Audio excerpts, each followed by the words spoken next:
and the state's safety. What do you say to those calling California's leadership a massive failure? Pass. I say pass. Next question. So nobody's going to take responsibility? No. Yes. If you consider the fact that we sent California's surplus firefighting equipment to Ukraine in 2022, one could conclude this is partly Putin's fault. Now, the rest of the blame really gets divvied up between the firefighters we had to let go because they wouldn't take the COVID vaccine, and the Republicans for not taking climate change more seriously. Next question. But you've already been telling us the man-made global warming apocalypse was at our doorstep. Why weren't you prepared? Let me remind you, this is January. January comes after December and before February. Celebrity birthdays include Diane Keaton, January Jones. Interestingly enough, Carrie Ann Inaba of Dancing with the Stars. We are in the Capricorn zodiac right now, which is both goat and earth sign, and the earth has spoken, and do you know what she said? She said, I want to see more climate change taxes and bills, and we're gonna give it to her. I'm so sorry. I have run out of time. Thank you. Good stuff. Me. Against every liberal value because they had convinced themselves they were fighting Trump, fighting Hitler in Trump. Right. So they used lawfare. Everything they accused Trump of doing, they did. And the biggest one was when they tried to prosecute not only him, but his political movement. And that's like they did censorship. I mean, the hallmarks of fascism, they embraced fully, 100%. And because they convinced themselves they were fighting Hitler. And here we are, same thing with the Zionists, right? If they can convince the population of Israel that they're fighting Nazis, and that anything is okay to fight Hitler and fight Nazis. Right. In all wars, they dehumanize the enemy. This is perhaps the most thorough and long-lasting example of it in history. But the entire population just completely brainwashed to see their enemy as inhuman, so that anything is justified. So you're telling me that them chopping the heads off of 40 babies, that doesn't just... Oh, okay. That didn't happen. Well, hey, man, it's right behind me for a reason. Anybody who really wants to understand this history and doesn't have, months to get through 10 volumes, it's like 145 pages. It will really give you insight. 10 Myths About Israel by Elon Pape. The best, just quick overview of that history that I've ever read. There you go. Nice. Okay. Privileged position on the shelf.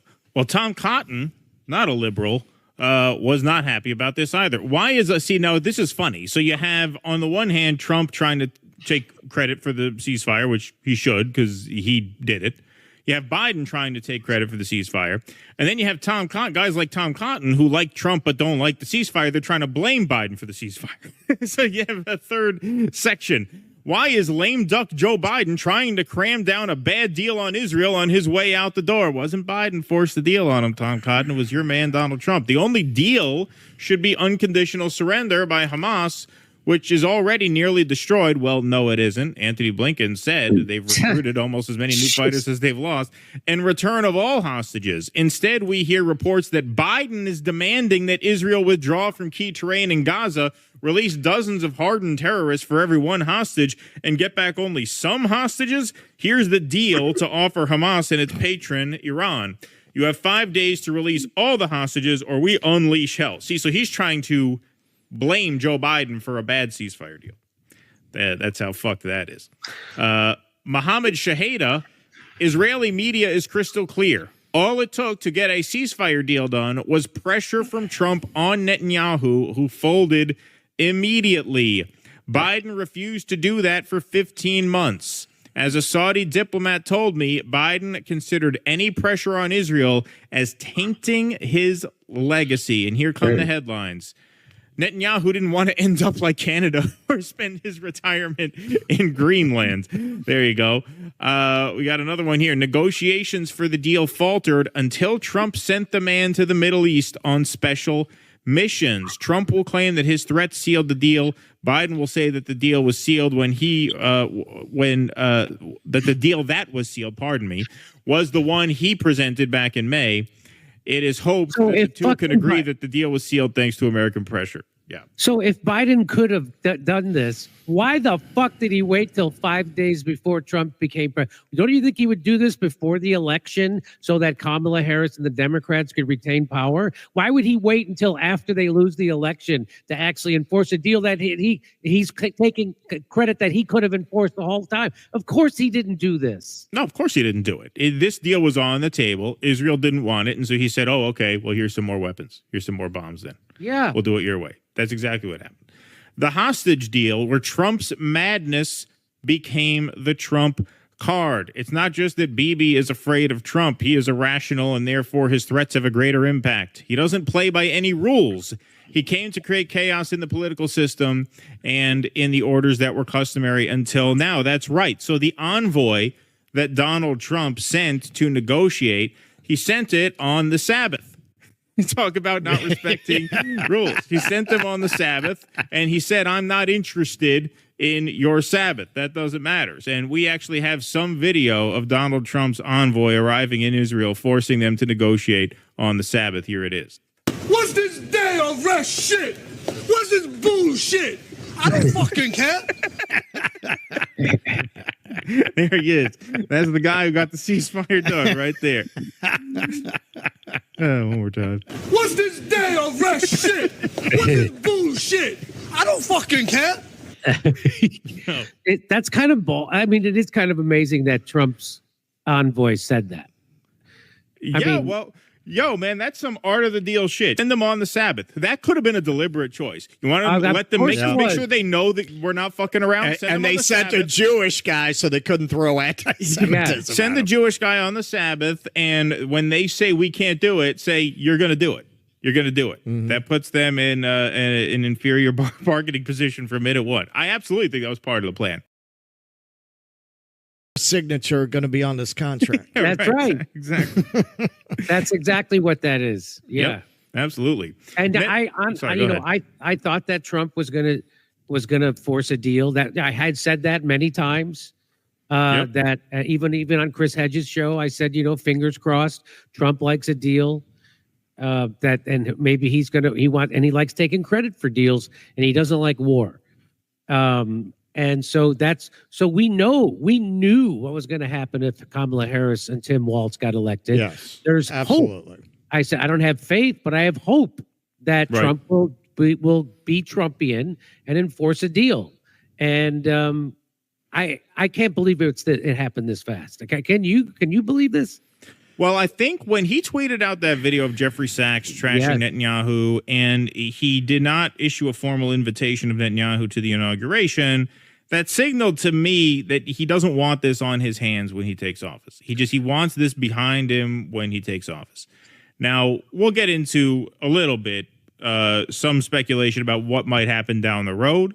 There are not quite clear skies yet, obviously, but I don't think he. I think he saw that as a political take ownership of this. Yeah, I think he definitely saw that as a liability, which is why he acted with this urgency in the days heading up to the transfer of power. I think that's how I would explain that. Netanyahu agreed to Trump's outline even at the cost of the hostages' lives. So, yeah, they're not getting all the hostages back at once. They're getting 33 back in phase 1, and then they have to agree on phase 2. That's why I say you're not totally out of the woods yet. Hopefully, with this momentum, they'll be able to work through the rest of the phases. That's why not all the hostages are being released just yet. How about this for a headline? This is in the Times of Israel. Arab officials say Trump envoy swayed Netanyahu more in one meeting than Biden did all year. Well, that says it all, does it not? Glenn Greenwald tweets, "It's not a surprise to anyone honest or clear-eyed, but it will make left liberals utterly confused and lost. Israeli media and Netanyahu's closest allies are adamant that Trump forced them into a ceasefire deal for Gaza they didn't want, something Biden never even tried." Yes.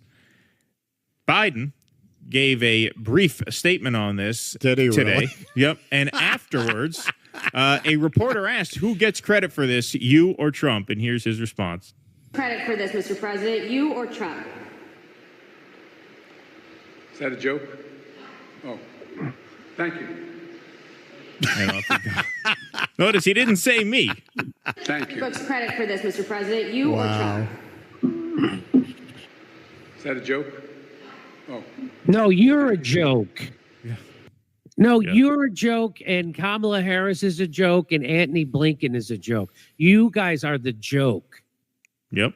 And it is 5 more days. a very sick and sad joke indeed. Cosmic Cowboy points out when the ceasefire goes into place, and it will now because Joe Biden wants to be credited with it. Just remember, he and Netanyahu planned it all out to end just this way after 15 months of U.S. weapons caused this level of destruction. That is Biden's legacy. That's right. So this is the legacy. We'll mute that in case that's a copyright issue. But yeah, this is the legacy of Joe Biden. And this would have absolutely continued under Kamala Harris, as we'll show you. I mean, anybody who's been paying attention to this has known this all along, which is why many have been very, very keen to make this point as news of this ceasefire comes out, which we'll get to in a moment. But before we get to reactions and stuff like that, Dave DeCamp from antiwar.com says it looks like the Gaza deal that's on the table doesn't include an Israeli commitment to a permanent ceasefire. So this is why, to be fair, we don't want to, act like we're completely out of the woods here on this just yet. Details of the second phase must still be negotiated during the first. Those details remain difficult to resolve, and the deal does not include written guarantees that the ceasefire will continue until a deal is reached. That means Israel could resume its military campaign after the first phase ends. The Israeli official said detailed negotiations on the second phase will begin during the first. He said Israel will retain some assets throughout negotiations, referring to a military presence, and would not leave the Gaza Strip until all hostages are home. This was also reported in Ynet, which was shared by Mohammed Sahada. Israeli media claims Trump promised to allow Netanyahu to violate the Gaza ceasefire and resume the war after signing a deal. Trump's gift bag also includes lifting all sanctions on Israel's spyware, Pegasus, and Israeli settlers and extremists, and allowing major West Bank land theft. Well, we know that Israel is very excited to annex large portions of the West Bank next year. They're excited for Trump to help them on that. And so I do think it's important to point out that, look, as much as this is obviously fantastic news, with Israel, you're always waiting for the other shoe to drop because there simply are no depths to which they will not sink. Like, there's nothing they won't do.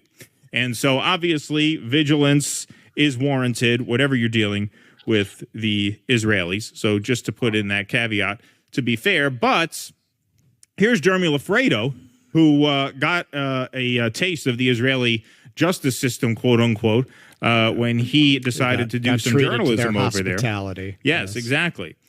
He says, I was told by liberals that I needed to vote for Harris because, quote, Trump would be even worse for Gaza. Trump just forced Netanyahu and his squad of Likudnik criminals to accept a ceasefire deal. It turns out the 2024 U.S. presidential election was truly a choice between theoretical abortion rights and ending a... Yes, indeed, Jeremy. Abandon Harris. Remember them? We had Abandon Harris and Shama Sawan on this show just about a week before Election Day. They put out a statement. They're looking much more vindicated than the uncommitted people, I got to say right now. Abandon Harris campaign welcomes ceasefire but demands accountability for Gaza. Yep. This development confirms what many of us have known all along. The primary obstacle to ending the Gaza was the Biden-Harris administration's unwavering support for Israel's brutal campaign.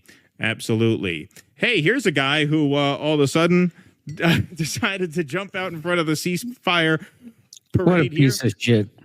Some of us said a year ago, says Mehdi Hassan, that the U.S. president has the power to impose a deal and a ceasefire on Netanyahu and Israel.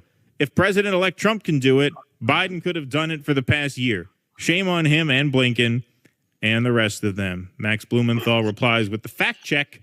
You spent last October shaming Jill Stein voters for seeking to hold Biden and Blinken and Kamala accountable for the we're carrying out and promised them, yes, promised them that Trump will be even worse than Biden on Gaza. That's right. That's right. Finally, our friend Nick Cruz from Revolutionary Blackout Network says a vote for Kamala Harris was a vote for genocide the entire time. Every single progressive who endorsed Kamala should be shamed and never taken seriously ever again. Linking, of course, or I should say, screenshotting the headline from August. And this was a big, big story at the time. We all covered this. Harris vows no change to Israel policy approach if elected. So there you have it. There you have it.